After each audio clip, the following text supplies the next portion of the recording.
अस्सलाम वालेकुम। आज की हमारी जो वीडियो है वो fair value gap, breakaway gaps और गैप्स के ऊपर होने जा रही है। इसमें मुकम्मल तरह की जितने भी गैप्स होते हैं और कौन से फेयर वैल्यू गैप्स फिल होते हैं, कौन से नहीं होते, और कौन से ब्रेकअवे गैप्स कब फिल होने होते हैं और कब वो नहीं होंगे, और नॉर्मल गैप जो वॉल्यूम गैप्स होते हैं उनके हम कैसे डिसाइड करते हैं कि हमने इनको किस तरह से ट्रेड करना है। ये तीनों चीज़ें इस एक डिटेल वीडियो में मैं आपको समझाने वाला हूँ, क्योंकि अभी तक मैंने कोई भी अपनी एक भी video fair value gaps, breakaway gaps और वॉल्यूम गैप्स वगैरह पर नहीं बनाई थी। इस वजह से ये वीडियो मैंने पेंडिंग रखी हुई थी। इस वीडियो को मैं इसी वजह से लेकर आया हूँ ताकि आपको सारी चीज़ें डिटेल से समझा सकूँ। नंबर वन चीज़ जिसको हम फेयर वैल्यू गैप्स बोलते हैं वो तीन तरह से दिखाई देते हैं। नंबर एक तो होता है ये वाला fair value gap, second number पर होता है ये वाला फेयर वैल्यू गैप, और थर्ड नंबर पर होता है ये वाला फेयर वैल्यू गैप। इन तीनों में क्या डिफरेंस है? अगर हम पहले फेयर वैल्यू गैप और दूसरे फेयर वैल्यू गैप के बारे में बात करें तो ये वाला फेयर वैल्यू गैप एक सेलिंग कैंडल, जो कि उसके बाद मार्केट सेकंड कैंडल इसका लो स्वीप करती है और एक एक्सपेंशन कैंडल क्रिएट करती है, देन थर्ड कैंडल बनती है। एक्सपेंशन कैंडल से एक बात मुझे याद आई है। एक्सपेंशन कैंडल का मतलब क्या है? अगर आप कोई भी फेयर वैल्यू गैप देखते हो तो उसमें एक नॉर्मल कैंडल भी एक्सपेंशन कैंडल बन सकती है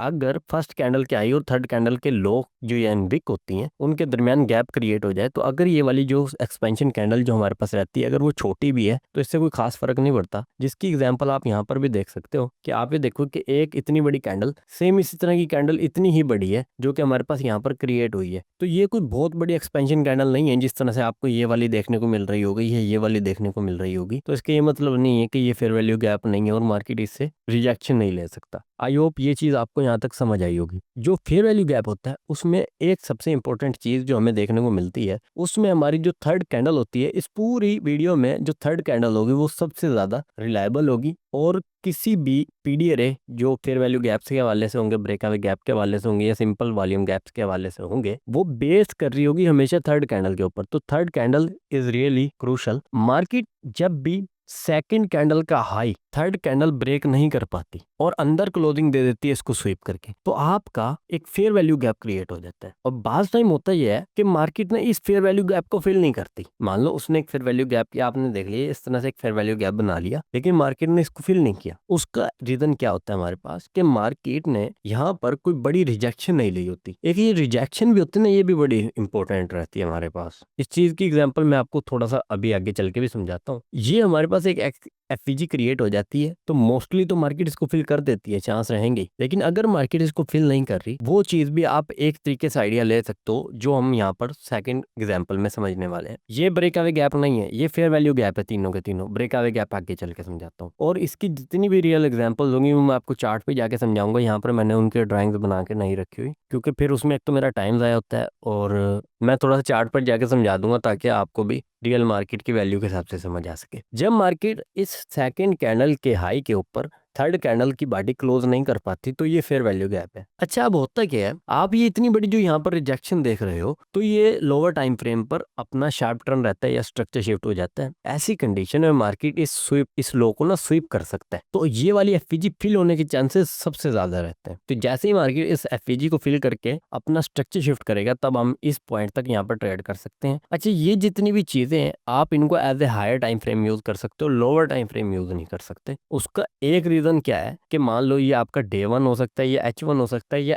H4 हो सकता है। तो अगर तो ये डे 1 है तो आपको याद है आपको H1 के ऊपर स्ट्रक्चर शिफ्ट करने पर यहाँ तक आप ERL तक टारगेट करोगे। मार्केट IRL तक आएगा, IRL टू ERL जाएगा। मार्केट पहले ERL टू IRL आएगा, IRL टू ERL जाएगा। ये चीजें मैंने आपको ऑलरेडी बहुत अच्छे से बताई हुई हैं। अच्छा, जब मार्केट में आप ये इतनी बड़ी रिजेक्शन देख रहे हो तो इससे ज़्यादा आपके चांसेस बढ़ जाते हैं, क्योंकि आपके ये वाली कैंडल पर जो यहाँ पर फोर्थ कैंडल बनती है उसके बायस वैसे भी सेल साइड पे शिफ्ट हो जाते हैं क्योंकि कैंडल ने ऊपर क्लोजिंग नहीं दी। तो ऐसी कंडीशन में मार्केट इस वाली एफईजी को फिल कर सकता है, और इसके सबसे ज़्यादा चांस रहते हैं। एक तो होती है ये वाली फेयर वैल्यू गैप जो कि फिल होने के चांसेस रहेंगे ही रहेंगे। थर्ड नंबर पर यहाँ पर एक फेयर वैल्यू गैप आप देख रहे होगे कि मार्केट ने यहाँ से कैंडल बनाई, ऊपर से इसका हाई स्वीप करने के बाद बायस डन करने के बाद जो थर्ड कैंडल थी वो नीचे अंदर आके क्लोज होगी। तो ऐसी कंडीशन में सबसे ज़्यादा चांस रहते हैं कि आपकी जो फेयर वैल्यू गैप है वो फिल होगा। ऐसी कंडीशन में सबसे ज़्यादा चांस सेकंड नंबर पर इसके चांस और थर्ड नंबर पर इसके चांस होते हैं कि ये फिल हो सकता है। अब हम आगे चलते हैं। अब हम बात करने वाले हैं ब्रेकअवे गैप्स के बारे में। ब्रेकअवे गैप आपको किस तरह से दिख सकते हैं? फर्स्ट कैंडल इस तरह से बनी, सेकंड कैंडल ने इसका लो उड़ाया और बाय चली गई। अच्छा, लो उड़ाए ना उड़ाए ये चीज मैटर नहीं कर रही, सबसे ज्यादा इंपॉर्टेंट यही रहता है कि मार्केट ने एक ब्रेकअवे गैप कैसे क्रिएट किया। मार्केट ने इस कैंडल का हाई और इस कैंडल का लो यहाँ पर गैप क्रिएट कर गया इस कैंडल की वजह से, क्योंकि ये एक अच्छी एक्सपेंशन कैंडल हमें यहाँ पर देखने को मिली है। लेकिन ये फेयर वैल्यू गैप क्यों नहीं है, ये एक ब्रेक अवे गैप इस वजह से है। आपने यहाँ पर पीछे नोट किया था कि जब मार्केट इस वाले फेयर वैल्यू गैप को उड़ा रही थी, सॉरी इस वाली कैंडल के हाई को ब्रेक नहीं कर रही थी, स्वीप करके वापस अंदर क्लोजिंग दे रही थी, लेकिन सेम इसी जगह पर मार्केट इस वाले हाई के ऊपर अपनी बॉडी क्लोज कर रही है थर्ड कैंडल। तो थर्ड कैंडल ही डिसाइड करती है कि ये फेयर वैल्यू गैप है या ब्रेक अवे गैप है, और वॉल्यूम गैप भी थर्ड कैंडल ही डिसाइड करती है। तो इस कंडीशन में मार्केट क्या करती है, थर्ड कंडीशन वो वॉल्यूम गैप का तो उससे थर्ड कैंडल से कोई लेना देना नहीं, क्योंकि वो तो दो कैंडल से भी क्रिएट हो जाता है। अच्छा, जब मार्केट ऐसी कंडीशन कभी भी करती है तो ये सबसे लो प्रोबेबिलिटी, इससे भी ज्यादा लो प्रोबेबिलिटी, सबसे ज्यादा हाई प्रोबेबिलिटी ये वाला फेयर वैल्यू गैप होता है जो फील हो सकता है, उसके बाद ये वाला होता है, उसके बाद ये वाला होता है, उसके बाद ये वाला जो ब्रेक अवे गैप होता है उसके चांस रहते हैं फिल होने के। उसके बाद जब ये वाला ब्रेक अवे गैप बनता है, इसमें भी आप देखोगे थर्ड कैंडल के हाई के ऊपर क्लोजिंग रही है, इसके भी बाद ये वाला सबसे मुश्किल हो जाता है ब्रेक अवे गैप फिल होना, क्योंकि इसमें बहुत बड़ी एक्सपेंशन कैंडल है। यहाँ तो कुछ हद तक रिजेक्शन मिली हुई है, लेकिन यहाँ पर बहुत कम रिजेक्शन मिली है। तो इन सारी कैंडल्स के अंदर ये डिफरेंस होता है, हम इनके अंदर डिफरेंस ही नहीं कर पा रहे होते। जब मार्केट ये वाली कंडीशन क्रिएट करती है तो इस वाले ब्रेक अवे गैप का फिल होने के चांस इससे भी कम हो जाते हैं। जो ब्रेक अवे गैप बनाती है, जो कि आईसीटी का सबसे इंपॉर्टेंट ब्रेक अवे गैप है, वो क्या होता है कि फर्स्ट कैंडल एक हाई क्रिएट करती है, सेकंड कैंडल एक हाई बनाने के बाद बहुत लंबी रिजेक्शन लेती है। बहुत लंबी रिजेक्शन लेने के बाद मार्केट क्या करता है, जो थर्ड कैंडल रहेगी वो क्या करेगी, यहाँ से ओपन तो होगी, ओपन होने के बाद इसके हाई के ऊपर ब्रेक कर रही है। अब इससे क्या हुआ कि मार्केट ने जब इतनी बड़ी रिजेक्शन ले ली थी ना, तो मार्केट इसके ऊपर जब अगर क्लोजिंग दे रही है तो इसका मतलब है कि यहाँ पर बायर का प्रेशर बहुत ज्यादा है। इतने सारे सेलर्स का जब प्रेशर आने के बावजूद भी थर्ड कैंडल जो बनी है उसने इसके हाई के ऊपर जाके जब क्लोजिंग दे दी है, तो ये ब्रेक अवे गैप सबसे कम चांस रहता है कि इसको फिल कर दिया जाए मार्केट में। अब ये देखो, आप तो फेयर वैल्यू गैप को एक ही नजरिए से देख पा रहे थे, गैप बना तो वो फिल क्यों नहीं हो रहा, लेकिन ये 6 तरह के गैप्स रहते हैं। अब आपको समझ आइए कि हर gap simple fair value gap नहीं है जिसको फिल हो जाना है, वो फेयर वैल्यू गैप भी हो सकता है और ब्रेक अवे गैप भी होता है। ये ब्रेक अवे गैप फिल नहीं होते। अब सवाल ये आता है कि अगर ये ब्रेक अवे गैप फिल नहीं होते तो मोस्टली हमने ऐसा भी देखा है कि ये ब्रेक अवे गैप फिल हो जाते हैं। उसका भी एक रीजन होता है, वो आप कैसे पता लगाओगे वो मैं आपको चार्ट पे चलकर समझाता हूँ। थर्ड नंबर पर आता है वॉल्यूम गैप। अच्छा, ये जो वॉल्यूम गैप होता है दो तरह से होता है। एक तो आपके पास आएगा कि इस बॉडी की क्लोजिंग यहाँ पर थी, सॉरी इस पॉइंट पर थी, तो आपको चाहिए था ये जो नेक्स्ट कैंडल जो यहाँ पर बनी है ये एटलीस्ट इधर से ही बनना शुरू होनी चाहिए थी, लेकिन वॉल्यूम का प्रेशर इतना था, ये कब कब आएगा। एक, जब मार्केट में न्यूज आएगी तो ये वाली कंडीशन आपको M5, M1 और M15 या फिर H1 पे भी देखने को मिल सकती है, H4 पे नहीं मिलेगी। एक चीज, दूसरा ये कब आएगा फर्क, जब आपको H4 या D1 के ऊपर ये देखने को मिलती है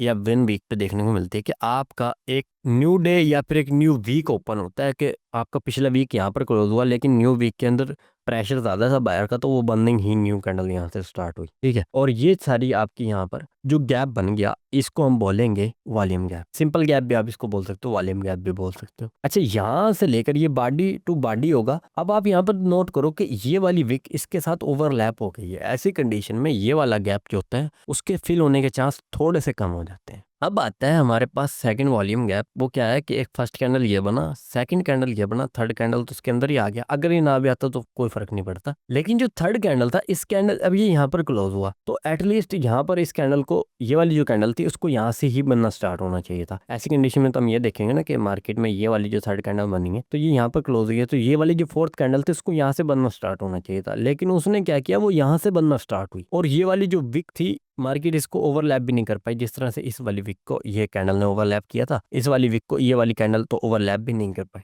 तो ये जो वॉल्यूम गैप बनता है ये सबसे ज्यादा बड़ा वॉल्यूम गैप होता है, और ऐसी कंडीशन में जब ये फिल होता है तो यहाँ से नंबर ऑफ ऑर्डर अच्छे होते हैं और हमें अच्छी ट्रेड भी देखने को मिलती है। आई होप ये सारी चीज यहाँ तक आपको ना समझ आई होगी। अब हम चार्ट पर चलते हैं और समझते हैं कि हमें किस तरह से इन सारी चीज़ों को ट्रेड करना होता है। अब मैं यहाँ पर चार्ट पर आ गया हूँ और ये हमारे पास गोल्ड का डे 1 का चार्ट है। मैं मुख्तलिफ चार्ट्स पर जाकर आपको इसकी एग्जांपल के जरिए से समझाऊंगा। अब मैं आपके सामने यहाँ पर ना कुछ एग्जांपल रखूंगा, फेयर वैल्यू गैप हो, ब्रेकअवे गैप हो, वॉल्यूम गैप हो, उसके बारे में। सबसे पहले हम एक एक्सपेंशन मोड देखते हैं जिसमें हमें सबसे ज़्यादा चार्ट्स देखने को मिलते हैं। आप एक चीज़ यहाँ पर नोट करोगे, सबसे पहले आपके पास एक ये वाली कैंडल है और एक ये वाली कैंडल है। यहाँ पर आपकी फर्स्ट कैंडल ये वाली नहीं है, क्यों ये वाली है, क्योंकि ये आपकी मेन कैंडल है और यहाँ पर आप मेन कैंडल्स को ही लेकर चलो तो सबसे ज्यादा बेस्ट रहता है। तो मार्केट क्या कर रहा है, इस वाली फर्स्ट कैंडल और जो सेकंड थर्ड कैंडल के दरमियान जो ये गैप क्रिएट हुआ है, लेकिन जो थर्ड कैंडल थी उसने इसके हाई के ऊपर ब्रेक किया है, तो आपके लिए क्या है, ब्रेक आवे गैप। ठीक है ना, ये समझ आ गई ना आपको। मैंने पहले क्या समझाया था कि आपका ये ब्रेक आवे गैप किस तरह से बना है, क्योंकि इसने सेकंड कैंडल के हाई के ऊपर क्लोजिंग दिया थर्ड कैंडल ने।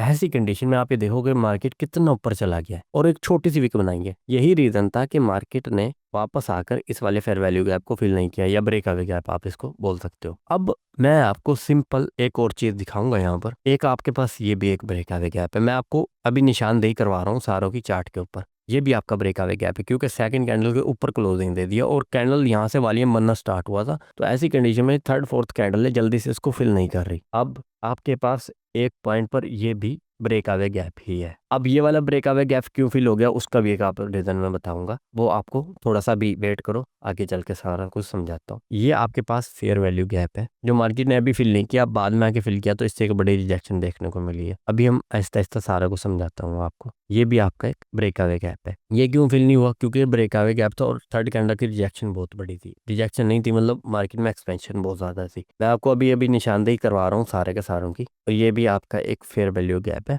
क्यों, उसका रीजन ये है कि मार्केट में ये फर्स्ट कैंडल है, नहीं ये फर्स्ट कैंडल नहीं है, तो इंटरनल कैंडल है, इसको हटा देता हूँ। ये आपका फेयर वैल्यू गैप नहीं है, बिल्कुल भी वैल्यू नहीं है। देखो मार्केट ने कितनी बुरी कंडीशन की है यहाँ पर क्रिएट। ये आपका एक ब्रेक अवे गैप है जिसको मार्केट ने फिल किया है। इसको क्यों फिल किया उसका भी रीजन मैं आपको समझाता हूँ आगे चल के। ये आपका फेयर वैल्यू गैप है जो कि यहाँ से क्रिएट हुआ है, क्योंकि ये दो कैंडल है इसके अंदर है। मार्केट ने इसको क्यों फिल किया, क्योंकि ये फेयर वैल्यू गैप है। ये आपका एक ब्रेक अवे गैप है जिसको मार्केट ने फिल किया, हालांकि इसको फिल नहीं होना चाहिए था। इसका भी एक रीजन मैं आपको आगे चल के बताता हूँ। ये भी आपका फेयर वैल्यू गैप है। ये वो ये थर्ड वाली एग्जांपल थी जो मैंने आपको चार्ट पर उस वक्त समझाई थी कि थर्ड कैंडल एक सेलिंग की कैंडल बन जाती है और इसके अंदर हमें जब सबसे ज्यादा चांस रहता है इसके फिल होने के। तो यहाँ तक आपको समझ आई है। अब मैं आपको जो समझा रहा हूँ वो एक वॉल्यूम गैप है, जो कि ये बॉडी टू बॉडी यहाँ पर आप ये देख सकते हो, ये एक वॉल्यूम गैप है। मार्केट इसको भी जब फिल करता है, रिजेक्शन लेता है, तो हम लोअर टाइम फ्रेम पर एंट्री करते हैं। अच्छा, ये वो वाला वॉल्यूम गैप है जिसके अंदर आपकी जो विक्स हैं वो ओवरलैप हो गई हैं। अगर मैं यहाँ पर M15 जैसे टाइम फ्रेम पर जाता हूँ और कोई वीक जो कि न्यू ओपन हुआ है, अगर मैं उसको देखूंगा तो आपको सेकंड वाला भी गैप देखने को मिल जाएगा, जो कि आप ये देख सकते हो यहाँ पर बना हुआ है। आप इसको H1 तक इजीली देख पाओगे। अब आप ये नोट करो कि आपकी जो कैंडल थी उसकी जो बॉडी थी यहाँ पर क्लोज हुई थी, तो नेक्स्ट कैंडल को यहीं से बनना स्टार्ट होना चाहिए था। मार्केट ने नहीं किया ऐसा, तो आप ये देख सकते हो बाकायदा ये मार्केट ने इतना बड़ा गैप क्रिएट किया और बाद में मार्केट इसी शायद गैप को दोबारा से फिल करके आ गया है। ऑलरेडी ये फिल हो गया था, इस वजह से मार्केट दोबारा इसमें नहीं आया और यहाँ से आपको रिएक्शन देखने को मिली थी। अच्छा, अब बहरहाल ये सारी चीजें तो आपने यहाँ पर नोट कर ली होंगी। ये आपके वॉल्यूम गैप्स थे जो कि इस तरह से आपको चार्ट पर बने हुए दिखाई देते हैं। ये सारी की सारी एग्जांपल्स दिखाने का असल मकसद आपको क्या था कि आपको सारी चीजें A to Z समझ आ पाए। अब हम बात कर लेते हैं यहीं पर रिसेंट चार्ट के ऊपर, जिसकी आपको ज्यादा से समझ आती रहेगी आहिस्ता आहिस्ता। आपका ब्रेक अवे गैप, सबसे पहले मैं ब्रेक अवे गैप की बात करूंगा। जब भी आपका कोई ब्रेक अवे गैप होता है, वो आप ये देख सकते हो, ये आपका ब्रेक अवे गैप है। क्यों,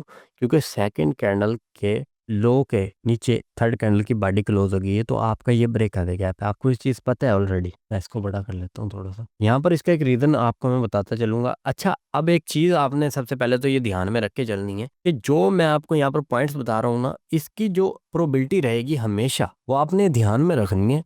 वो जो भी आपकी प्रोबेबिलिटी है वो 60% to 65% मैक्सिमम रहेगी। इसके अलावा मार्केट आपकी उस कंडीशन के हिसाब से वर्क नहीं करेगा। तो जिस तरह हमारी यानी एक्यूरेसी की मैं बात कर पा रहा हूँ, हर चीज की अपनी एक एक्यूरेसी होती है। ब्रेक अवे गैप फिल होने के चांस होते भी हैं, नजरअंदाज कर रहे होते हैं, और मार्केट उसकी वजह से भी हमारा वो ब्रेक अवे गैप फिल कर देती है। जबकि ब्रेक अवे गैप का एक ही रूल होता है, वो फिल नहीं होना होता। वो जब भी फिल होना होता है उसका एक रीजन जो सबसे पहला होगा, आपको पता है ब्रेक अवे गैप है। कैसे ब्रेक अवे गैप है, सेकंड कैंडल के लो के नीचे थर्ड कैंडल की बॉडी क्लोज हुई है। अगर ये विक क्लोज हुई होती और बॉडी अंदर क्लोज हो जाती तो ये फेयर वैल्यू गैप होता। अच्छा, ये तो ब्रेक अवे गैप था, मार्केट ने इसको फिल किया क्यों है? इसका एक रीजन क्या है कि मार्केट ना कभी भी किसी स्विंग लो से ना लिक्विडिटी खा लेती है। इस स्विंग लो से लिक्विडिटी खाई, ऐसी कंडीशन में मार्केट ना इस वाले ब्रेक अवे गैप को वापस फिल कर देती है। डायरेक्ट जाती हुई इसको फिल नहीं करेगी, लेकिन इसको ऐसे फिल कर देगी। अब ऐसी कंडीशन में आप यहाँ पर नोट करो कि मार्केट में ये एक इधर ना ब्रेक अवे गैप बना हुआ है, लेकिन मार्केट इसको फिल क्यों कर रही है?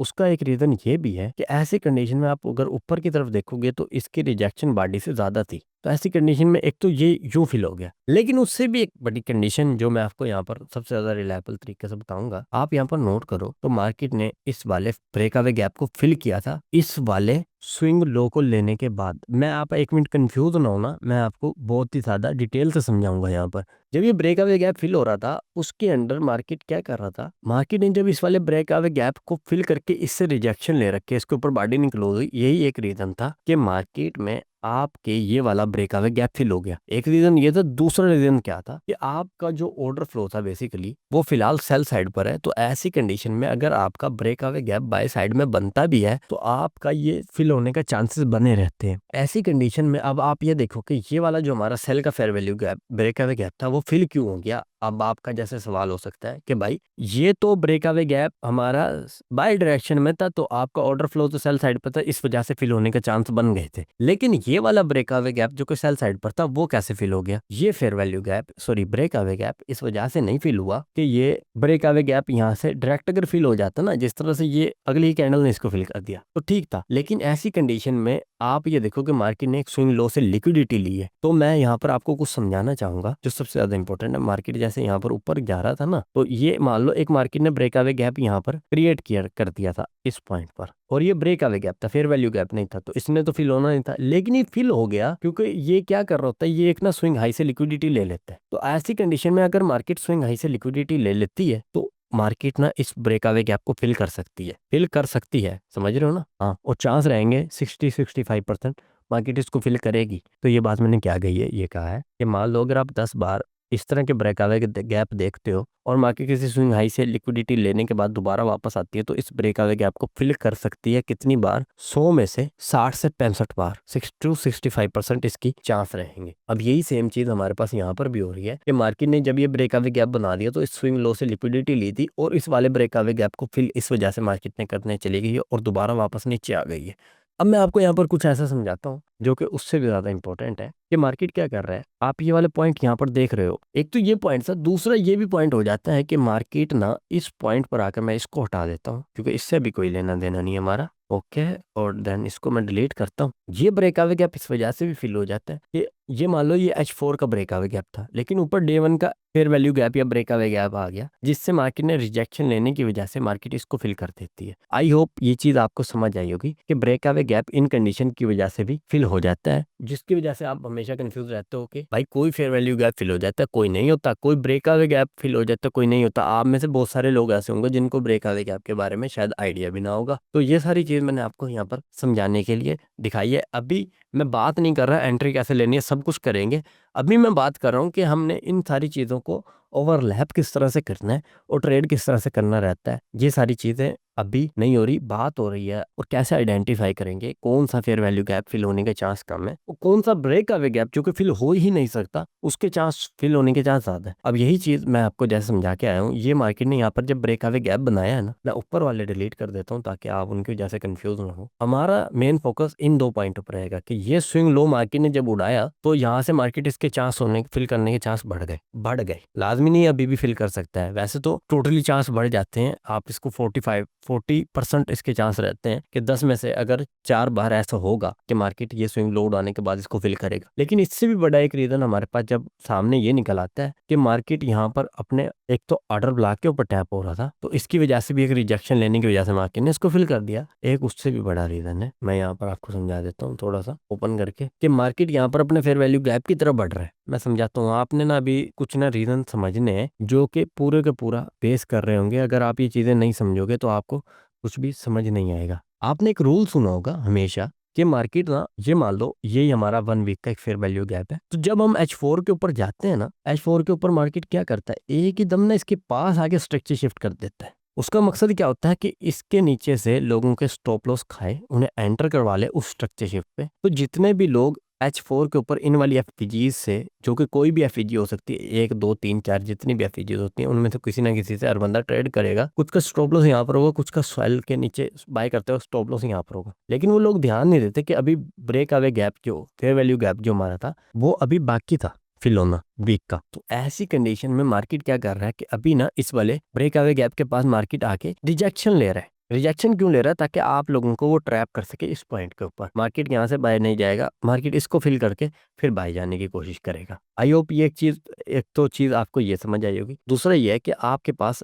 डे वन का एक फेयर वैल्यू गैप यहाँ पर भी क्रिएट हो चुका है, लेकिन मार्केट ने तो उसको तो खैर ऑलरेडी फिल कर दिया था। तो ऐसी कंडीशन में मार्केट क्या कर रहा है कि इस वाले ऑर्डर ब्लॉक और उस ये वाले स्विंग लो की सपोर्ट लेके ऊपर वाला जो हमारे पास ब्रेकअवे गैप है उसको फिल कर रहा है। दूसरा चांस ये था इस ब्रेकअवे गैप के फिल होने का कि मार्केट, आप ये देखोगे कि इस फेयर वैल्यू गैप जो हमारे पास ब्रेकअवे गैप जो था हमारा वीकली का, क्योंकि अब मार्केट इतना नीचे आ गया तो ऐसी कंडीशन में ये ब्रेकअवे गैप फिल होंगे। तो मार्केट इस वाले ब्रेकअवे गैप को इस वजह से फिल कर रहा है ताकि लोगों को ये दिखाए कि आपका जो स्ट्रक्चर है वो शिफ्ट हो गया है। अलबत्ता यहाँ पर तो आपका स्ट्रक्चर शिफ्ट ऐसे नहीं होगा, क्योंकि उसका रीजन सबसे ज्यादा इंपॉर्टेंट तो ये है कि ये आपका एक स्विंग लो है ही नहीं। उसका रीजन क्या है? बल्कि स्विंग लो तो माना जाएगा, स्विंग लो तो ये है, लेकिन एक कोई सुपर स्विंग हाई नहीं है। अगर आपके ये मार्केट लेवल ब्रेक कर देता है तब आपका H4 पर स्ट्रक्चर शिफ्ट होने वाला होता है। अगर यहाँ पर कोई विक बन जाती, जैसे कि ये जो थर्ड कैंडल बनी थी, ये इस तरह से एक विक क्रिएट कर देती तो आपका MSS यहाँ पर हो जाता, लेकिन अब ये नहीं है। उसका रीजन आपको पता है। अब मार्केट क्या कर रहा है, दरअसल वो लोगों को ये वाला ब्रेक अवे गैप इस वजह से फिल हो गया क्योंकि वो लोगों को ट्रैप कर रहा है और बाय करवाने के ताड़ में रख रखा है लोगों को, ताकि वो इसके नीचे स्टॉप लॉस डाल के अपने भाई के ट्रेड्स एंटर कर दें। यहाँ से भी लोगों ने ऑलरेडी बाय कर लिया होगा, क्योंकि उन्हें लग रहा है कि यहाँ से मार्केट ने अपने स्विंग लो से लिक्विडिटी लिया और यहाँ पर ब्रेकअवे गैप बनाया, तो लोगों ने यहाँ से जब बाय किया होगा ना, वैसे स्ट्रक्चर शिफ्ट हो जाता तो भी हो जाता। तो किसी का स्टॉप लॉस इनके नीचे था और किसी का इसके नीचे है, तो उनको तो ये वाली एफईजी वहमो गुमान में भी नहीं होगी। तो मार्केट क्या कर रहा है, इधर आएगा, ऐसी कंडीशन में मार्केट वापस नीचे आके इसको फिल करके बाहर जा सकता है। तो आपका स्टॉप लॉस हिट होता है इस कंडीशन में। आपका ये वाला ब्रेकअवे गैप, समझाने का मकसद क्या था, मैं इस ब्रेकअवे गैप की बात नहीं कर रहा। आपका ये वाला ब्रेकअवे गैप क्यों फिल हो रहा है? आपका बहुत सारा बार सवाल रहता है कि ये वाला ब्रेकअवे गैप भाई कैसे फिल। देखो, आपको एक चीज याद रखनी पड़ेगी, ध्यान में संभाल के रखनी पड़ेगी। आपका ये वाला ब्रेकअवे गैप इन सारे रीजनों की वजह से फील हो रहा है कि डे वन के और बट वीक के और ये वाला स्विंग लो मार्केट ने उड़ा दिया है। तो बहुत सारे नंबर्स ऑफ ऑर्डर कलेक्ट हो गए हैं, स्टॉप हंट हुए हैं लोगों के। तो जब मार्केट इसके पास आ रहा है तो इसने यहाँ से रिजेक्शन लेनी है। ये वाले रिजेक्शन लेने के बाद जब स्ट्रक्चर शिफ्ट होगा तो मार्केट ने बाय चला जाना है। तो ये मजीद लोगों को यहाँ पर बाय करवा के ट्रैप कर रहा है। सेल में तो वो ट्रैप करेगा ही, लेकिन वो बाय में भी अभी लोगों को ट्रैप कर रहा है। सेल के पीडीआर वर्क करते हुए आपको यहाँ पर सारे दिखाई दे रहे होंगे। जैसे ये वाला आपका फेयर वैल्यू गैप था, वो वाला फिल हो गया और मार्केट ने, आप ये देखोगे कितनी बढ़िया से रिजेक्शन लेके नीचे आया। अगर हम सेम इसी पॉइंट पर जब हम यहाँ पर सेल कर रहे होते हैं, वैसे यहाँ पर आप सेल नहीं कर सकते थे, उसका कोई मतलब नहीं है सेल करने का। तो जब ये हमारा H4 था तो हम M15 पे जब इसको लेके जाते हैं ना, तो ये वाला हमारा एक पॉइंट है। तो लोगों ने यहाँ पर अपनी ट्रेड्स की हैं। तो मैं H4 की वो वाली कैंडल ले लेता हूँ जिसने रिजेक्शन ली थी, क्योंकि पहली वाली कैंडल तो ऊपर ही क्लोज हो गई थी। अच्छा, ये वही वाली कैंडल है, उसी के ऊपर लगाया हुआ है, ठीक है। ये वाली कैंडल है जो कि क्लोज कहाँ पर हुई है हमारे पास, 21 बजे होती है ऐसी ये जो कैंडल होती है ना। अच्छा, 13 बजे वाली कैंडल है ना, ये 17 बजे क्लोज हुई होगी। मैं यहाँ पर इसे मार्क भी कर लेता हूँ, 17, यही है बस ये वाली कैंडल। अब यहाँ पर आप ये देखो क्लोज हुई है। तो आपका मेनली अगर देखा जाएगा तो आपका जो स्ट्रक्चर शिफ्ट है वो यहाँ पर है। अब पूरी इस कंडीशन में मैं इसको खत्म कर देता हूँ, खत्म नहीं करता बल्कि इसको यहाँ पर साइड में ड्रैग कर लेता हूँ। आपका यहाँ पर आके स्ट्रक्चर शिफ्ट हो गया जब ये कैंडल की बॉडी नीचे क्लोज हो गई। अब आपके पास इस पूरी एक रेंज, आप ये नोट करोगे, इस पूरी एक रेंज में अब ऐसा कोई पॉइंट ढूंढना है जिसमें आपको ट्रेड एंटर कर सको। ऐसी कंडीशन में आप जब नोट करते हो तो आपके पास सिवाय इस एक फेयर वैल्यू गैप के कोई भी ऐसा फेयर वैल्यू गैप नहीं है जो कि फिल नहीं हुआ, जो कि वैसे ये भी ऑलरेडी फिल हो गया। तो आपके पास यही एक ऐसा पॉइंट बच जाता है जिसपे से आप ट्रेड कर पा रहे हो और नीचे भी कोई फेयर वैल्यू गैप नहीं है। अब जब नीचे भी कोई फेयर वैल्यू गैप नहीं है, ये भी फेयर वैल्यू गैप फिल हो गया, तो आपके पास एंटर करने के लिए कोई ऐसा वैसे पॉइंट नहीं बचता जिसमें से हम ट्रेड करेंगे। मैं यहाँ पर इसको एंटर करके इसके ऊपर स्टॉप लॉस डालूंगा, स्विंग के ऊपर, और ट्रेड कर पाऊंगा अपनी किसी स्विंग लो तक। अब ऑलरेडी ये वाला स्विंग लो क्रिएट हो चुका था पहले से ही, तो मैं यहाँ तक भी ट्रेड कर सकता हूँ। लेकिन मैं थोड़ा सा ज़्यादा वैलिड तरीके से जाऊँगा। तो उस वैलिड तरीके से जाने का मेरा जो मोटिव रहेगा वो यही रहेगा कि मैं यहाँ पर स्टैंडर्ड डेविएशन मार्क करूंगा स्विंग लो टू स्विंग। तो -2.5 के जो लेवल रहते हैं वो सबसे ज़्यादा चांस रहते हैं फिल होने के। आप ये देख सकते हो कि मार्केट ने -2.5 के लेवल तक वापस आया है और उसको फिल किया। अच्छा, अब एक चीज़ ये थी, मैं इसको जब यहाँ पर हटाता हूँ तो मैं कोशिश करूंगा कि मार्केट में ये पता लगा पाऊँ ये वाले जो दो स्विंग हाई थे, मार्केट इनको लेने क्यों वापस आया। आप ये देखो कि ये ना बिल्कुल इक्वल हाई है, तो ऐसी कंडीशन में मार्केट ना इनको वापस लेने आ जाता है। एक चीज़ ये थी, मैं इससे थोड़ा सा जब अप टाइम फ्रेम पर भी जा रहा हूँ तो मैं कोशिश ये करता हूँ बार बार कि मैं ज़्यादा से ज़्यादा चीज़ों का पता लगा पाऊँ। अगर आप इन चीज़ों का पता लगाने में कामयाब हो जाते हो तो आपकी जो एंट्रीज होती हैं वो बहुत ज़्यादा वैलिड बन पा रही होती हैं। ये वाला वो पॉइंट है जिससे मार्केट असल में कर क्या रहा था। यहाँ पर एक आपके पास एक बिल्कुल ही, एक तो आपके पास ये वाला प्रॉपर ऑर्डर ब्लॉक है जो कि सबसे ज्यादा इंपॉर्टेंट है, क्योंकि ये वाली जो कैंडल है ये ही उसके इस वाली कैंडल के बाद बनी है। ये वाली कैंडल, ये बाकी के सारी अंदर ही है। तो मार्केट हर बार इसी कैंडल के ऊपर से रिएक्शन ले रहा है, तो आप वैसे भी यहाँ से ट्रेड कर सकते थे। और जो मैंने M15 के ऊपर आपको एंट्री करके दिखाई थी ना उस वक्त भी ये वाली, तो जब आपने यहाँ से भी एंटर किया ना मान लो, तो आपका स्टॉप लॉस तो इस स्विंग हाई के ऊपर ही आना था। तो ये एंट्री आपकी सेफ हो जाती है ऐसी कंडीशन में। तो मैंने यहाँ पर आपको उस फेयर वैल्यू गैप से एंटर करके दिखाया है कि आप किस तरह से एंटर करते हो। उसके बाद एक चीज ये भी थी कि मार्केट क्या कर रहा था, आपके पास ये सारी के सारी जो हाइज थे ये वाले, ये लंदन के दोनों हाइज थे। तो मार्केट ये लंदन का हाई लेने आ गया क्योंकि उसने लंदन का लो ले लिया था। मार्केट वापस गया न्यूयॉर्क के अंदर, उसने लंदन का हाई लिया, देन मार्केट वापस आया। ये बहुत सारी कंडीशंस रहती हैं जो कि आपको बाद में भी देखने को मिल जाती है। अच्छा, अब मैं इसको सारों को नहीं हटाता, इसी पे इनको हटा देता हूँ। अब हम दोबारा H4 के ऊपर आते हैं और हमारे पास जो ये ब्रेक अवे गैप था इसको भी हम डिलीट कर देते हैं। एज फेयर वैल्यू गैप की एंट्री मैंने आपको समझाई है किस तरह से लेनी है, मैं आपको और भी एग्जांपल यहाँ पर समझाऊंगा। अच्छा, ये जो हमारे पास ब्रेक अवे गैप था, अब ऐसी कंडीशन में आप क्या सोचते हो, ये एक पिंग पोंग मेथड यहाँ पर आपके पास सामने आ रहा है कि नीचे वीकली एफईजी है, ऊपर 4H की एफईजी है। तो ऐसी कंडीशन में ये वाली 4H की एफईजी काम करेगी, ये वाली वीकली एफईजी जब तक के फिल नहीं होगी। एफईजी या break away gap, break away gap के बारे में यहाँ पर मैं बात कर रहा हूँ। अब ये वाला ब्रेक अवे गैप की एंट्री कैसे हो सकती है, एंट्री की अगर जब हम बात करते हैं कभी भी, तो एंट्री का मेथड हमेशा देखो सेम ही होता है। उसमें आपका ये रूल नहीं लग रहा होता कि आपने कोई इसमें से कोई नई बात निकाल लेनी है। जब मार्केट ने इस स्विंग हाई के ऊपर से लिक्विडिटी स्वीप की थी, अच्छा मैं अब इस वाले ब्रेक अवे गैप को थोड़ा सा यहाँ पर छोटा कर देता हूँ। जब मार्केट ने इस वाले ब्रेक अवे गैप से इस वाली पूरे के पूरे एरिया को फिल किया,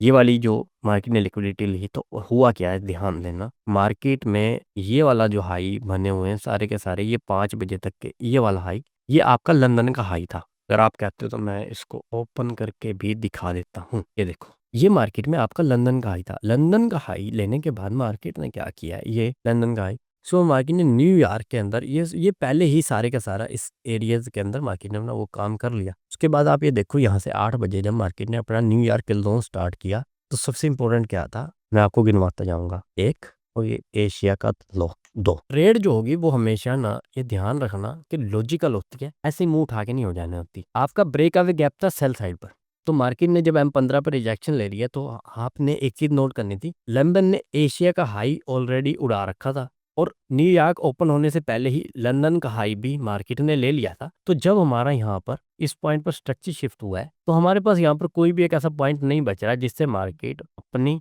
एंट्री हम कैसे कर सकते थे। ठीक, तो उस कंडीशन में हमारे पास यहाँ पर एक इनवर्स एफईजी थी जिसको मार्केट ने ब्रेक कर दिया था। एक तो मार्केट ने ये किया कि इसको फौरी तौर पर यहाँ पर मार्केट रिजेक्शन लेके नीचे आ गया। तो बहुत सारे लोग यहाँ पर ये भी कर सकते थे कि ये न्यूयॉर्क ओपन हुआ था ना, तो न्यूयॉर्क की कैंडल ने इसको एंटर किया था, तो आप यहाँ से भी एंट्री कर सकते थे और यहाँ पे अपना टारगेट रख सकते हो 1/2.56 RR रिस्क रिवार्ड रेशो। मैं ये मार्क बंद कर देता हूँ ताकि आपको थोड़ा सा ज़्यादा तरीके अच्छे से समझा सकूँ। एक तो रीज़न ये था। अब दूसरा क्या हो रहा है कि मार्केट है जब इस वाली पूरी के पूरे एरिया को फिल अप कर रहे हैं इस तरह से, तो मैं जब इसके कुछ आगे टाइम फ्रेम पर जाऊंगा, तो यहाँ पर आप नोट करना कि जब मार्केट ने इस वाली कैंडल को बनाकर इससे रिजेक्शन ले रही है, तो आपके पास ये वाला एक ऑर्डर ब्लॉक जो यहाँ पर बना हुआ था, तो आप ऐसी कंडीशन जब मार्केट ये नीचे आ गई थी, तो आप मार्केट जब दोबारा यहाँ से इससे रिजेक्शन लेके जब दोबारा ऊपर गई है, मैं ये वाली कैंडल को दोबारा मार्क कर लेता हूँ। हो सकता है आप कंफ्यूज हो रहे हो, डिटेल से समझा रहा हूँ, थोड़ा सा रुक जाओ। मैं यहाँ पर दोबारा M15 पर आपकी ये वाली कैंडल जब यहाँ से ये वाली बनी है, ये वाली वो मेन कैंडल है 9 बजे वाली, आपकी ये वाली लाइन जो देख रहे हो, ये वही एक आपका ऑर्डर ब्लॉक का पॉइंट बना हुआ था जिसको मार्केट ने वापस गया और दोबारा इसको फिल किया। ऐसी कंडीशन में आप सेल जब कर रहे हो, तो आपने ये ध्यान रखना है कि आप इसको मार्क करते हो और यहाँ से आप इसको इजीली एंटर कर सकते हो, लेकिन इस कंडीशन में आपका स्टॉप लॉस ऊपर जाएगा। एक तो ये, दूसरा ये है कि आप यहाँ तक इसको फिर ट्रेड कर सकते थे। एक आपकी एंट्री इस तरह से हो जाती है, ये भी आपका 1/2 पॉइंट ऑलमोस्ट 3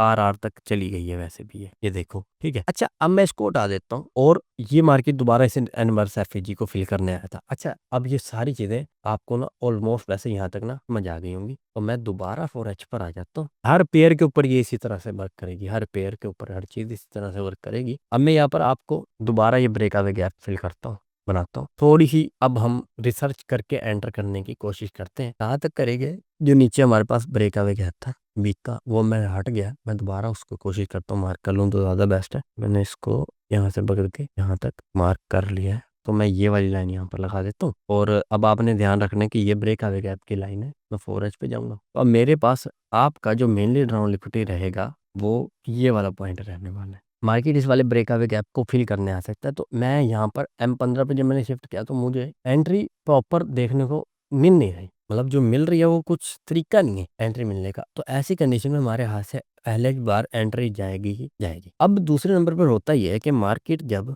एंट्री में करने के चांस कर लूंगा, तो ये जो आप ब्रेक आवे गैप यहाँ पर जो देख रहे हो, नीचे वाला ब्रेक आवे गैप में इस वाले ब्रेक आवे, मैं इसको यहाँ पर लगा देता हूँ साइड पर।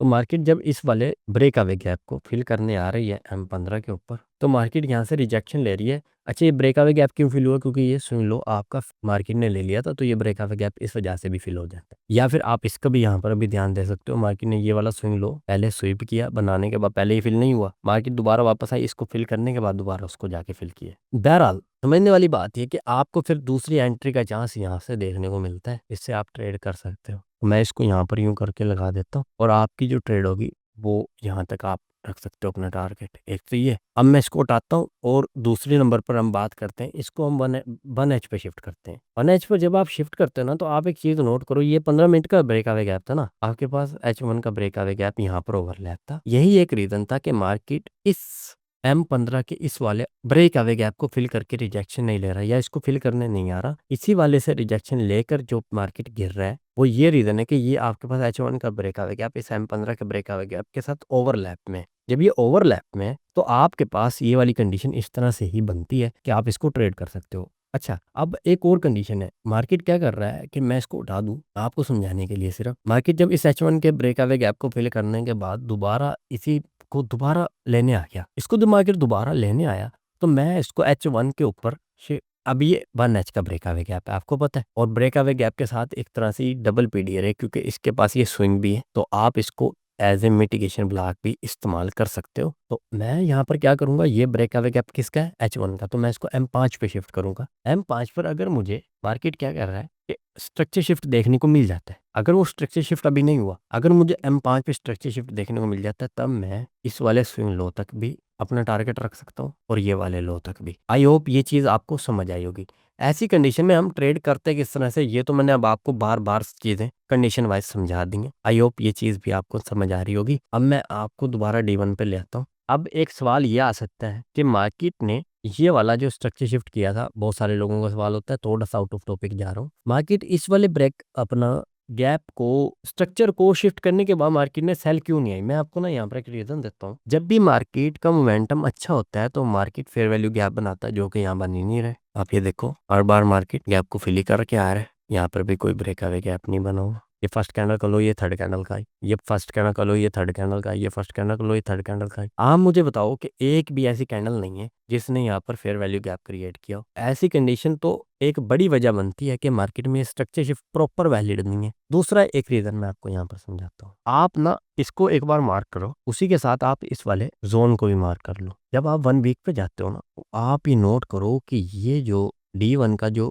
फेयर वैल्यू गैप ब्रेक आवे गैप था, वो 1 वीक के साथ यहाँ पर ओवरलैप में पड़ा हुआ है। अच्छा, ये वाला ब्रेक आवे गैप मैं क्यों नहीं बना रहा, इसको इस तरह से मैं क्यों नहीं बना रहा? क्योंकि ये आपकी मेन कैंडल है ही नहीं। मैं मेन कैंडल को प्रेफर करता हूँ हमेशा। आपकी मेन कैंडल ये है, क्योंकि ये तो इंटरनल कैंडल है, तो मैं इसको हटा देता हूँ। ये आपका ओवरलैप है 1 वीक के साथ, तो यही एक वजह थी कि जब मार्केट ने यार आपका ये D1 का फेयर वैल्यू गैप ये MSS किया था, लेकिन मार्केट फिर भी बाय चला गया। बाय क्यों चला गया? क्योंकि आपका 1 वीक का फेयर वैल्यू गैप जो कि बाय की ही डायरेक्शन थी, ओवरऑल आपका ऑर्डर फ्लो भी बुलिश साइड पर था, तो आपका ये वाला मार्केट स्ट्रक्चर शिफ्ट वैसे भी फेल हो जाना था। ये फेल वैसे भी हो गया, वो तो आपने देख ही लिया, क्योंकि एक तो बड़ी वजह ये थी कि यहाँ पर कोई फेयर वैल्यू गैप ही नहीं था जिससे मार्केट दोबारा गिर सकता था ट्रेड करने के लिए। दूसरा रीजन ये भी था कि एक आपका नीचे वीकली फेयर वैल्यू गैप आ गया था, और ये मोस्ट आपका सबसे ज्यादा इंपॉर्टेंट रहता है। आई होप ये चीज आपको समझ आ रही होगी। ओवरलैप भी थे डबल टाइम फ्रेम के पीडीआर है, तो आपकी ये वाला स्ट्रक्चर शिफ्ट फेल हो जाना था। दूसरा ये था कि अब मैं आपको ना यहाँ पर कुछ समझाता हूँ। मार्केट ने क्या किया था, यहाँ से बाय जाते वक्त इस वाली एफवीजी को नहीं फिल किया।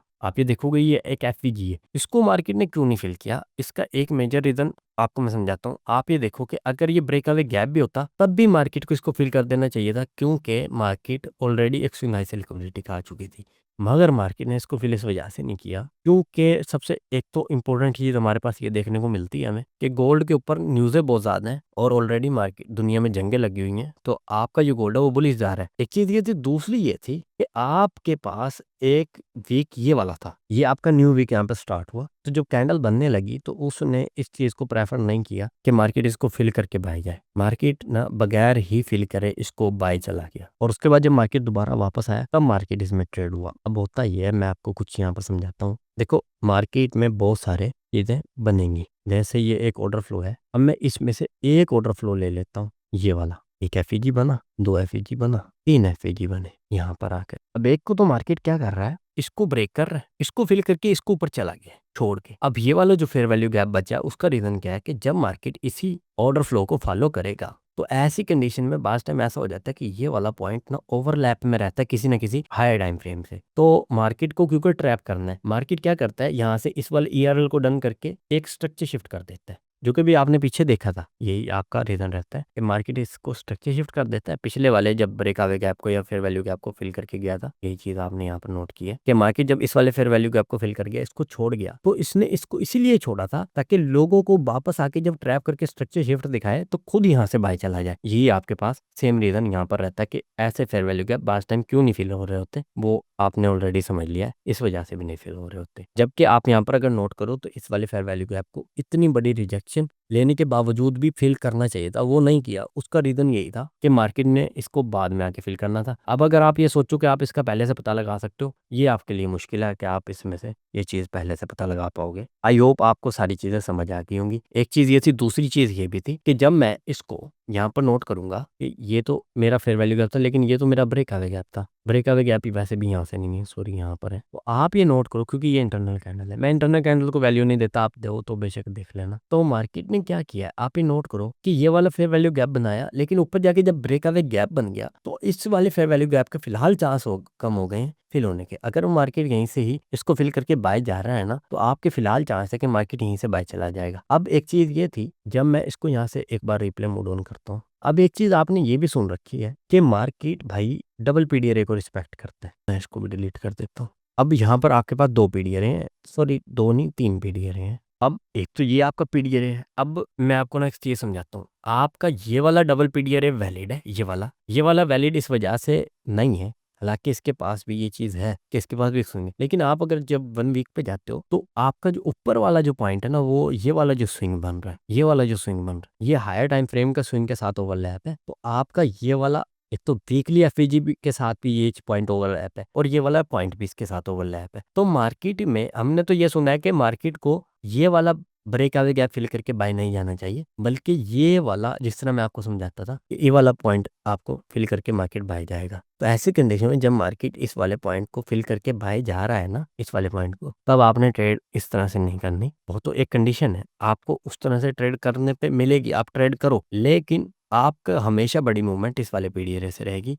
और यही एक रीजन था जो आपके सामने बाद में आपको देखने को मिला। जब मार्केट यहाँ पर आया, उसने रिजेक्शन ली। अब मैं इसी पॉइंट के ऊपर जब हमारे पास रिजेक्शन मिलती है तो मैं आपको यहाँ पर ही दिखा देता हूँ। 1H पर मैं आता हूँ, ये वाला वो पॉइंट है। आप ये देखोगे कि आपके पास कितनी बड़ी एक बुलिश कैंडल थी, जो कि 9 बजे यहाँ तकरीबन न्यूज़ का टाइम होगा शायद, जहाँ तक मेरा ख्याल है। इसकी वजह से मार्केट में यहाँ पर एक इतनी बड़ी कैंडल 9 बजे आपको देखने को मिली है। एक चीज़ ये थी। दूसरी क्या पॉइंट यहाँ पर हमें नोट करने को मिला, आपका जो वैल्यू स्ट्रक्चर शिफ्ट था वो इस पॉइंट पर था, जब इस वाली कैंडल ने इसको ब्रेक कर दिया, ये वाली कैंडल ने। ऐसी कंडीशन में अब आप ये देखो कि मार्केट ने यहाँ पर कितना ज्यादा सरवाइव कर रखा था ऑलरेडी। तो मार्केट में जब आप ट्रेड कर रहे थे तो क्या आपकी यहाँ पर फिलहाल जो ट्रेड बन रही थी तो वो वैलिड थी कि नहीं? जब आप इसको यहाँ पर ट्रेड कर रहे हो तो एटलीस्ट आप इस स्विंग लो के नीचे ट्रेड करोगे, स्टॉप लॉस डालोगे, क्योंकि इसके नीचे कोई ऐसा पॉइंट बच नहीं रहा जो फिल हो सकता है। तो अगर मार्केट ने इतना ज्यादा सर्वाइव करके रिजेक्शन लेके ऊपर क्लोजिंग कर ही दी है तो हम ऐसी कंडीशन में ट्रेड तो करेंगे। लेकिन जब हम एंटर कर रहे होते हैं तो आप एक चीज नोट करो कि अब मेरे पास मेन हाई ये वाला पड़ा है, तो मैं अपना टारगेट सेट कैसे करूं, क्योंकि इसमें तो मुझे 1/2 नहीं मिलेगा। तब मैं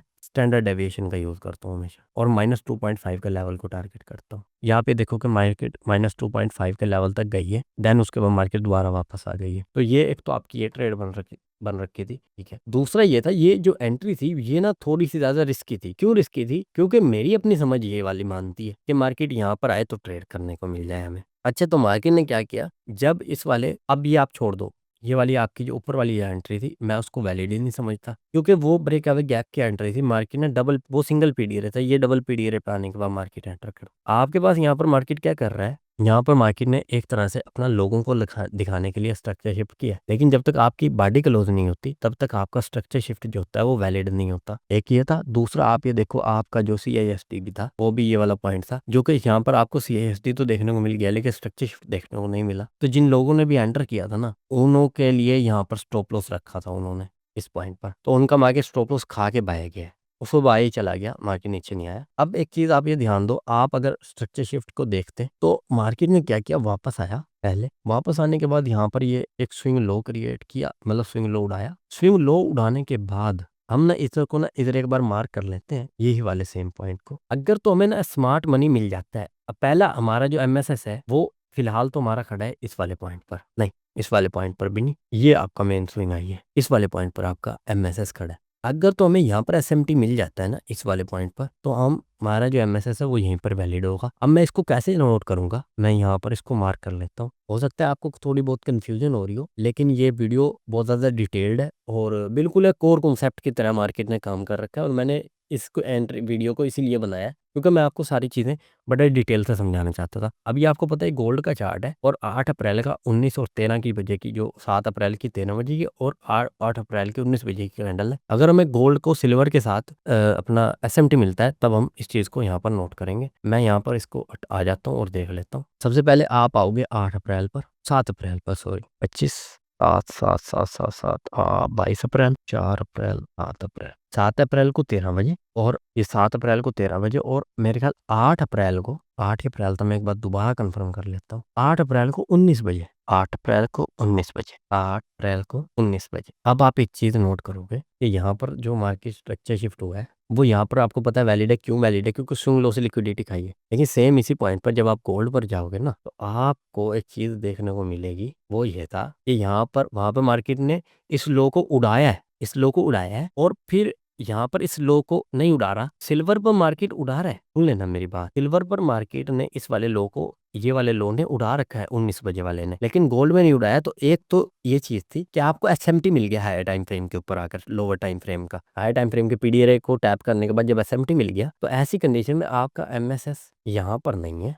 ये वाला स्विंग हाई है। क्योंकि ये वाला स्विंग हाई इसके बाद बना है, तो मार्केट ने सिल्वर के ऊपर क्या किया, मैं कुछ समझा देता हूँ ताकि आपको समझ आए। मार्केट नीचे आया, इस वाले लो को उड़ा के जब स्ट्रक्चर, तो आपका ये वाला स्ट्रक्चर शिफ्ट होगा, इसकी वजह से आपका गोल्ड के ऊपर मेनली स्ट्रक्चर शिफ्ट ये वाला बन जाता है। SMT के ऊपर मैंने बहुत डिटेल से समझाया, आप मेरी डेली बायस वाली वीडियो देख लेना। तो जब मार्केट ने ये वाला MSS किया है, तो ये इस बार MSS वैलिड है। अब दूसरी हमारे पास जो सबसे बड़ी अपॉर्चुनिटी थी समझने वाली, कि यार गोल्ड स्ट्रॉन्ग पेयर था US डॉलर के मुकाबले में, सिल्वर कमजोर पड़ गया, लेकिन गोल्ड जो था वो मजबूत था, वो पहले भी यानी कि मजीद लो नहीं बना पाया इसके नीचे, तो इसका मतलब है, और हाई से ही वापस चला गया है, इसका मतलब है ये अब पेयर जो है वो स्ट्रॉन्ग हो गया है। पेयर स्ट्रॉन्ग होने की वजह से अब आपके पास यहाँ पर क्या चीज़ें देखने को मिली है कि मार्केट के पास एक तो ये वाला फेयर वैल्यू गैप था जिसको मार्केट ऑलरेडी फिल करके चला गया था। अब आपके पास ये वाला ब्रेक अवे गैप है। अब ये मैं कंफर्म कर लेता हूँ, ब्रेक अवे गैप है या फेयर वैल्यू गैप है, आपको इसको मार्क करके रखना ही होगा। अगर आप नोट करो ना बिल्कुल ही डिटेल में जाकर, तो ऑलमोस्ट इसके ऊपर ही बॉडी की यहाँ पर क्लोज हुई हुई है, तो ये आपका ना ब्रेक अवे गैप ही है। मार्केट बार बार इसे रिजेक्शन ले रही है। अब ठीक है, अब हो क्या रहा है कि यहाँ से लेकर वहां तक हमारे पास कोई फेयर वैल्यू गैप है ही नहीं जो पीछे बच रहा हो। अब मैं इसको हटाऊंगा और ये देखो कि मार्केट ने यहाँ पर क्या किया, थोड़ा सा नोट करने वाली बात थी। मार्केट ने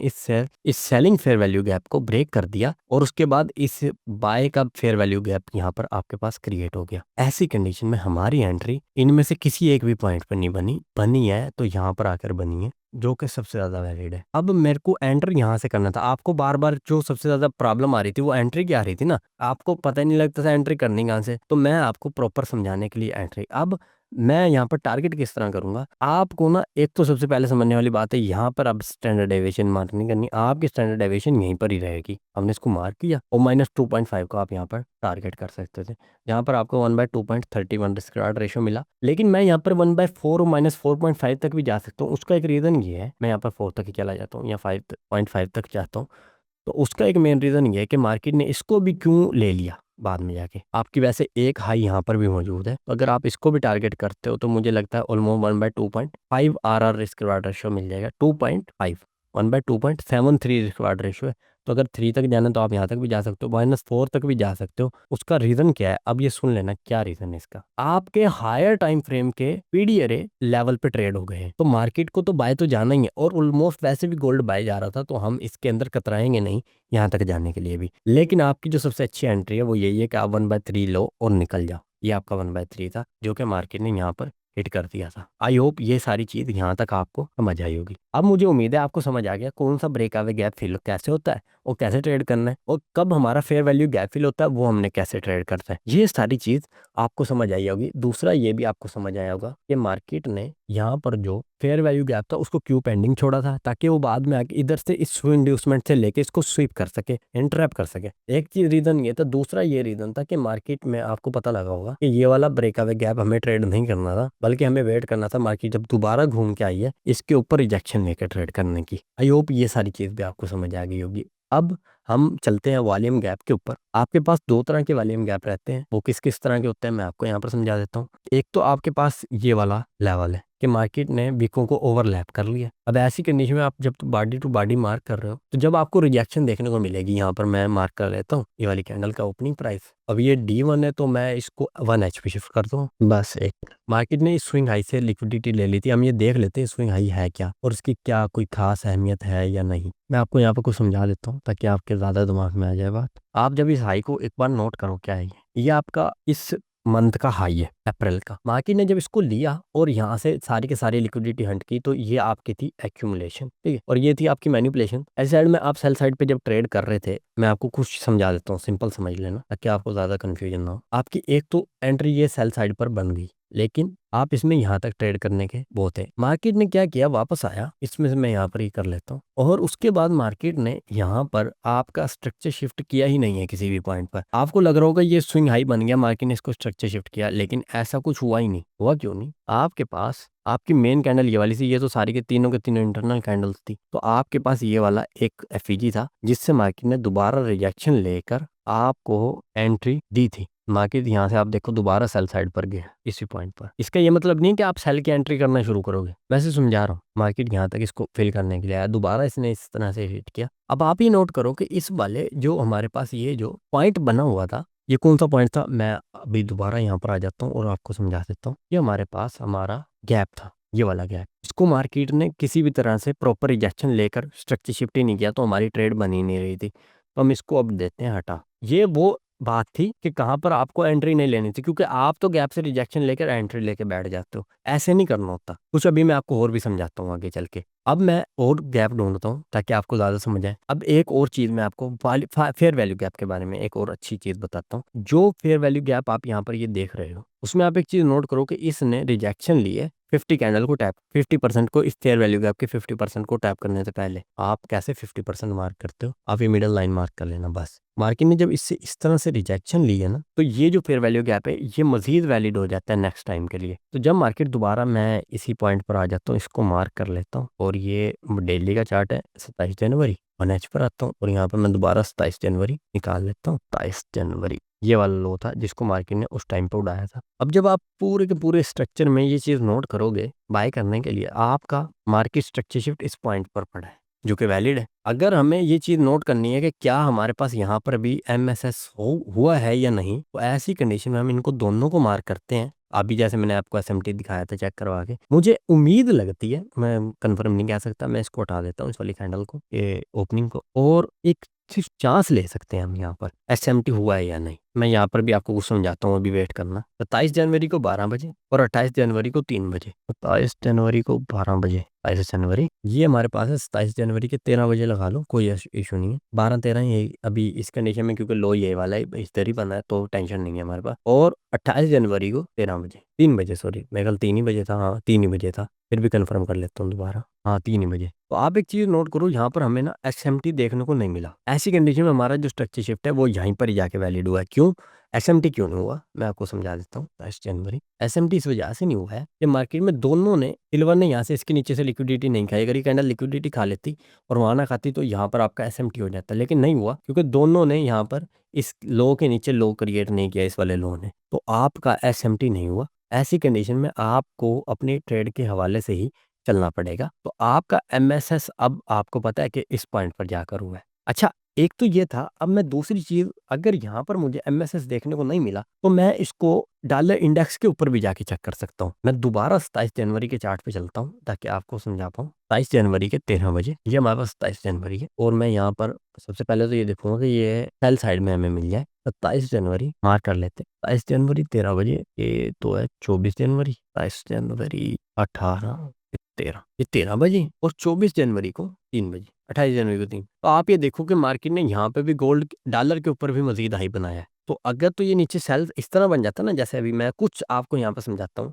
अगर तो ये इस तरह से बन जाता कि मार्केट यहाँ से आया, पाया गया, उसके बाद मार्केट नीचे आया, इस पॉइंट पर आकर ना 3 बजे इस तरह से क्रिएट कर देता, मतलब मार्केट इस तरह से कुछ क्रिएट कर देता, इस हाई के ऊपर हाई ना बना पाता, तो हमारा गोल्ड की वो वाली एंट्री फिर भी एमएसएस हो जाती। मैं ये दोबारा जाके बता देता है जनवरी, फिर भी हमारा ये वाला एमएसएस ना इस पॉइंट पर वैलिड हो जाता है, इस वाले पॉइंट पर लगकर। मगर ये एमएसएस वैलिड नहीं है, तो मार्केट यहाँ से बाय चला गया। ऐसी कंडीशन में हम अगर इन पॉइंटों से एंट्री लेना भी चाहते तो हम इस तरह से ले पाते कि यहाँ पर हमारे पास ट्यूसडे के लो बने हुए हैं, ये ट्यूसडे है। इस पॉइंट को मैं पूरे के पूरे मार्क करता हूँ, डे 1 के ऊपर जब मैं जाता हूँ 27 जनवरी वाले चार्ट के हिसाब से, आप एक चीज़ यहाँ पर नोट करोगे कि जो हमारे पास मंडे को मे भी कैंडल बनी है ना, ये वाली कैंडल, मैं ट्यूसडे वाली को खत्म कर देता हूँ, वो मेन कैंडल है, और ये 2 दिन तो मार्केट साइडवेज ही रही है, तो हमें एमएसएस उसी पॉइंट पर ही मिलेगा। 27 जनवरी को वापस आता हूँ। ये इतनी सारी चीज़ें मैं आपको डिटेल से इस वजह से समझा रहा हूँ क्योंकि ये चीज़ तो हमेशा ही मिस रहती थी आपको एंट्री करने। अब आप ये नोट करो कि मार्केट ने ये वाले एरियाज तो फिल किए हैं, ये सारे के सारे ब्रेकआवे गैप है। मार्केट इस वाले फेयर वैल्यू गैप को फिल कर सकता था। एक फेयर वैल्यू गैप आपके पास ये वाला बचा हुआ था, एक फेयर वैल्यू गैप आपके पास इस पॉइंट पर बचा हुआ था। मार्केट ने दोनों बार इसको फिल नहीं किया। मैं अब इसको नहीं देखूंगा, मैं सबसे पहले तो फोकस इसके ऊपर रखूंगा क्योंकि इस फेयर वैल्यू गैप के बाद ये वाला फेयर वैल्यू गैप बन गया, तो मार्केट के सबसे ज़्यादा चांस होंगे इससे जाने। क्यों? क्योंकि ये सिंगल पीडीए टाइप है, मगर ये एक तरह से आपके पास ना डबल पीडीए टाइप है। तो अगर मार्केट यहाँ से रिजेक्शन लेगी तो मैं इस पॉइंट को एंट्री के लिए इस्तेमाल कर सकता हूँ। इस चीज़ को हम M5 पे जाके एंटर कर सकते हैं या M15 पर, वो आपने किस तरह से करना है वो आपको ऑलरेडी पता है। मैं आर्के स्ट्रक्चर शिफ्ट के ऊपर एंटर होगा, ये फील इस वजह से नहीं हो रहा। उसका एक रीज़न ये तो डबल पीडीए है, दूसरा ये कि इस फेयर वैल्यू गैप के बाद ये वाला फेयर वैल्यू गैप बन गया, तो अब ये ज़्यादा हाई प्रोबेबिलिटी है क्योंकि मार्केट ऑलरेडी अपने हायर टाइम फ्रेम की इस वाले पीडीए के ऊपर क्योंकि टैप कर चुकी थी। आई होप आपको समझ आ गई एंट्री कैसे लेनी है। उसके बाद मार्केट जब वापस भी आया तो देखो इस वाले फेयर वैल्यू गैप को फिल नहीं कर रहा। अब जब ये वापस आया तो मैं इसको H4 पे जाके चेक कर सकता हूँ कि मार्केट इस वाले पे वापस क्यों आ गया। उसका रीज़न ये था कि आपके पास ये 4 आवर का ब्रेक अवे गैप पीछे बचा हुआ था जो कि ओवरलैप में था किसके साथ, इस वाले ऑर्डर ब्लॉक के टाइप के एरियाज के साथ। तो मार्केट में आप एक एंट्री कर वहां से नहीं कर पाए तो यहाँ से भी आप इजीली एंटर कर सकते थे, और स्टॉप लॉस इस वाली कैंडल के नीचे डालोगे, थर्ड कैंडल के नीचे। वो क्यों, उसका रीजन सुन लो। आपके पास ये ब्रेक अवे गैप है, ब्रेक अवे गैप के सेकंड कैंडल के लो के नीचे ना वैसे बॉडी क्लोज नहीं होती या विक नहीं लगती, तो ऐसी कंडीशन में आप इस पॉइंट पर स्टॉप लॉस डाल के भी इस वाले को टारगेट करोगे तब भी आपको ट्रेड मिल जाएगी। 1/3 तो आपको मिल ही जाना है इस तरह से करके भी। आई होप आपको मैंने बहुत ज्यादा तरीके से एंटर करना सिखा दिया होगा, स्पेशली फेयर वैल्यू गैप या ब्रेक अवे गैप के ऊपर कैसे एंटर करना है। मुझे ये उम्मीद है वीडियो काफ़ी डिटेल्ड बनाई है और बहुत ज़्यादा तरीके बताए हैं आपको एंट्री करने के, और किस तरह से हम अपनी एंट्रीज की ज़्यादा से ज़्यादा कंफर्मेशन ले सकते हैं एसएमटीज को देखकर। 3 तरह से बताया है, गोल्ड के साथ जब आप ट्रेड कर रहे हो तो एसएमटी सिल्वर पे किस तरह चेक करनी है, और डॉलर इंडेक्स के ऊपर किस तरह से चेक करनी है। अगर सिल्वर के साथ नहीं मिल रही तो डॉलर इंडेक्स पे चेक कर लेना, अगर वहाँ भी मिल जाए तब भी आपकी ये एमएसएस वैलिड हो जाता नीचे से ही। लेकिन ये नहीं हो पाया, वो मैंने आपको साफ रीज़न बता दिया। अब हुआ क्या था कि मार्केट इन वाले एरियाज को पहले ऑलरेडी फिल कर गया था, तो ऐसी कंडीशन में हमें ये वाले को अब हम हटा देते हैं। तो मार्केट जब वापस दोबारा आया था ना इस स्विंग लो को उड़ा के, जो उसने यहाँ से स्ट्रक्चर शिफ्ट किया, ये मैं आपको यहाँ पर फिर दोबारा कुछ ऐसा दिखाता हूँ जो कि आपके बहुत ज़्यादा काम आएगा। मैं इसको भी हटा देता हूँ।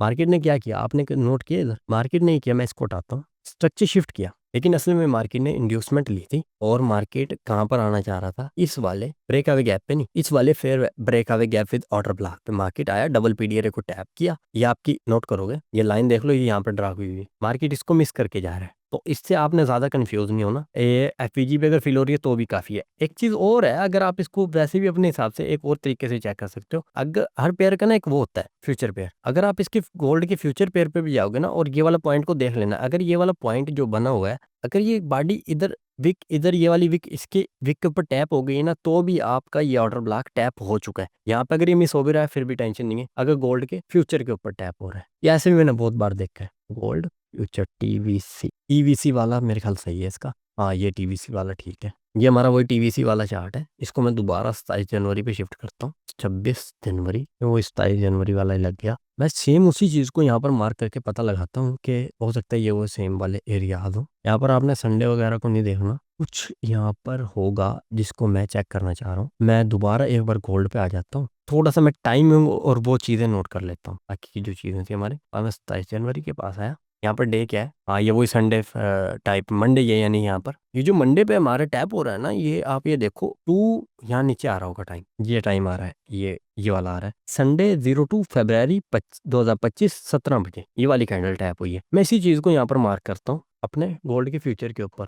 टाइम दोबारा नोट करता हूँ 21 बजे। आपको दोबारा अपने गोल्ड के चार्ट के ऊपर आना है। कौन से वाले गोल्ड आप सर्च करोगे, ये फ्यूचर पेयर है इसका, टीवीसी वाला आपने इसको सिलेक्ट करना है और यहाँ पे दोबारा आपने 27 जनवरी को टैप कर देना। ये देखो ये वही 21 बज रहे हैं जो मैंने अभी आपको दिखाया था। अब मैं एक चीज़ यहाँ पर कंफर्म कर लेता हूँ, ये देखो ये चीज़ मुझे आपको दिखानी थी। आप देखते हो बास टाइम मार्केट ना एफएजी को तो फिल कर रहा है, लेकिन वो ना बाडी को नहीं टैप करके जा रहा या विक को टैप करके नहीं जा रहा। अगर वो वहां नहीं टैप कर रहा ना तो मोस्टली मार्केट ना यहाँ पर टैप कर देता है। अब आप ये नोट करोगे कि मार्केट ने इसको टैप कर रखा है, ये देखो ये गौर से नोट कर लो, ये टैप हुआ है। तो जब ये टैप हो गया तो ऐसी कंडीशन में अगर गोल्ड टैप नहीं हो रहा अपने यहाँ पर, जो कि यहाँ पर देखो तो टैप नहीं हुआ, यहाँ पर ही मिस कर गया, तो भी फिर टेंशन नहीं है, तब भी आप अपना इस पॉइंट पर स्ट्रक्चर शिफ्ट देखकर इजीली एंटर कर सकते हो। आई होप ये सारी चीज़ें ना आपको समझ आई होंगी। यही तरीका होता है हमारे पास किसी भी वॉल्यूम गैप को या ब्रेकअवे गैप को ट्रेड करने का या फिर फेयर वैल्यू गैप को ट्रेड करने का। मैंने कोशिश की है कि आपको एक एक चीज़ बहुत ज़्यादा डिटेल में बताऊं। जो थर्ड कैंडल है वो हमेशा इसी तरह से ही वर्क करेगी, और ब्रेकअवे गैप क्यों फील हो जाते हैं उसका रीज़न मैंने आपको बता दिया। कोई ना कोई स्विंग लो मार्केट ले लेती है और फिर उस फर्स्ट लाइन ऑफ डिफेंस के बिहाफ पर उसको एंटर कर देती है। आई होप आपको सारी चीज़ें समझ आई होंगी। फिर भी कोई मिस्टेक है तो आप, फिर भी कोई कन्फ्यूजन है तो आप मुझे ना कमेंट में लिख देना, मैं इंशाल्लाह उसके ऊपर भी आपको तमाम चीज़ें क्लियर कर दूंगा। तो अगर अगर आप हमारी ज्वाइन करना चाहते हो मेंटोरशिप बैच 2, तो आप मुझे टेलीग्राम पर कॉन्टैक्ट कर सकते हो। $100 इसकी फीस है, $200 है, 50% ऑफ कर दिया है, तो $100 में आपको मिल जाएगी। वीडियो अगर पसंद आई तो वीडियो को लाइक कर देना, चैनल को सब्सक्राइब करना मत भूलना, नोटिफिकेशन बेल को लाजमी ऑन कर लेना ताकि न्यू आने वाली वीडियोस की अपडेट्स आपको बर वक्त मिल सके। शेयर करना ये वाली वीडियो अपने फ्रेंड्स के साथ जो लोग ट्रेडिंग करते हैं, और कमेंट करके बताना वीडियो कैसा लगा। आई होप आपको सारी चीज़ें समझ आ गई होंगी। मुझे अब दे इजाज़त, मिलते हैं इंशाल्लाह नेक्स्ट वीडियो में। सो गुड बाय, अल्लाह हाफिज़।